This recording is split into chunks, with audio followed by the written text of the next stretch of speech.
YouTube, what's good? It's your boy NY Backyard Legend. We back with another custom creation video, and on this version we are going to be using Power Girl. Okay, I've been wanting to do this one for a while. You saw the last video was just a overview of the figure, but of course I bought two, and I wanted to make sure that I did something good with this one. I was very torn in between three different designs, didn't know what to do, but we got it in check, and let's start this thing going. So like I said, this is not the review, this is the custom video. I just wanted to look at her before I even do anything because this is an incredible figure. They did right by this figure, even a little streaky. This is a great looking figure. Not accurate, but it's accurate enough to where you just go, you know what, I can live with it. You know, because the card, as you can see, she has a little gold buckle on the belt. Cool. This right here, not good. I don't know why they decided to put the cape under her skin. You know, that's weird. You know, it's like, nah, that's not how you do it. But I will say this figure right here is immaculate. This I love way better than that stupid Wonder Woman. This is greatness, and they did a damn good job. I'm gonna end up getting a third one because I'm just gonna have to. I'm gonna have a regular one. I'm gonna have to have my customs. Yeah, that's how we're gonna do it. Stay tuned, y'all. All right, everybody. Now we have her fully dismembered, which I never did with a figure before. I haven't done this since the WWE figures. Took everything out, joint by joint, piece by piece. The arms are still in the bathroom. We're gonna hope that we can put everything back together. There was one particular WWE dude I used to hate putting back together, and that was Seth Rollins. I used to hate his figures, but as you see, we didn't do that with Batman. Didn't do that with Batman. As you see the Batmobiles in the background. Didn't do that with Batman. I didn't do that with no other figure. Like I said, this is the first time I say, you know what, I'm gonna do this. I'm gonna do it right, and let's see what happens. We got the paints ready. We got the sponge ready. The water and the brushes. We'll be back. All right, we got some update. We got some updates. That's the paints. You know the brushes. Updates. You know how I am with the painting. That's the primer. You see one little chip, but that's not even nothing. I could just scratch. That's, you know, I could scratch that away. But as you can see, I'm not down with the streaks. I like to make sure it looks factory. This is her left leg. Oh yeah, we're gonna finish this up. We'll be back. And just like that, it's done. Completed, finished, completed, and finished. The product is here.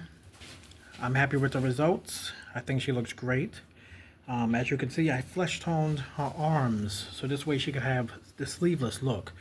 I raised the boots, so this way the boots are, you know, the thigh-high, sexy boots that we like to see our women in.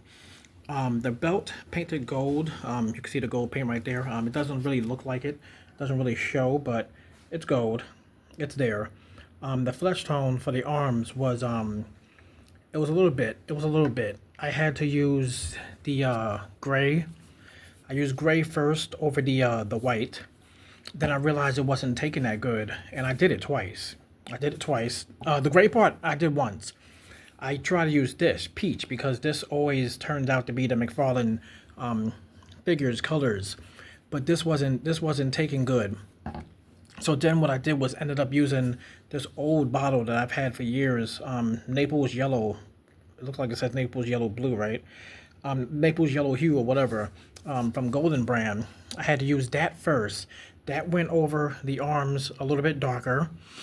Then I came back and used this. I used the Apple Barrel Peach. You know, I like to use Apple Barrel the most. I used to use Citadel back in the days, but that stuff to me is just too watery. And of course I love folk art. Folk art I used for all the blue parts, as well as those hands, and of course, as you can see, the boots. And I used Apple Barrel Black, of course, for the outsoles, because theirs was gray, and I didn't like the gray. I didn't go over the gold. I just went around that part. putting back the joints was hell. Especially this one the most. Then I realized some of the paint had chipped, so I had to go back over it and go back in.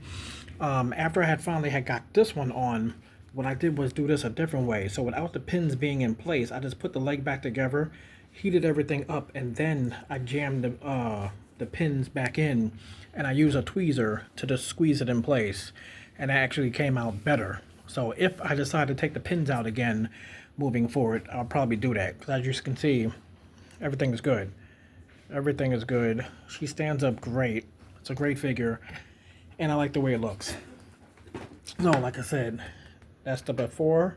That's how she looked with her low boots, red belt, and right there the gold belt, the high boots. Yeah, we in there. And of course the skin tone arms. So simple project. It took me one day. This video should be going up today or probably on Tuesday. Yeah, the wife just came home, so I gotta pay her some attention. But yeah, I'm gonna do another one. So that's the reason why I had wanted 3, but Big Bad Toy Store only let me order 2. So I'm gonna get another one down the line pretty soon. Maybe go to my local comic shop in the city, Forbidden Planet. Just get me another one. Because I do want to do one more and then keep the other one in box just the way it is, like this. That's cool, but I like mine better. And then the one that I'm gonna do next, I'm gonna like even more. So I appreciate everybody. Thank you for watching. Like I said, you know, if you want to try something out, just try it. Don't be nervous. Don't be shy. Don't be scared. Projects are easy to do. You just gotta put your heart into it. Later, y'all.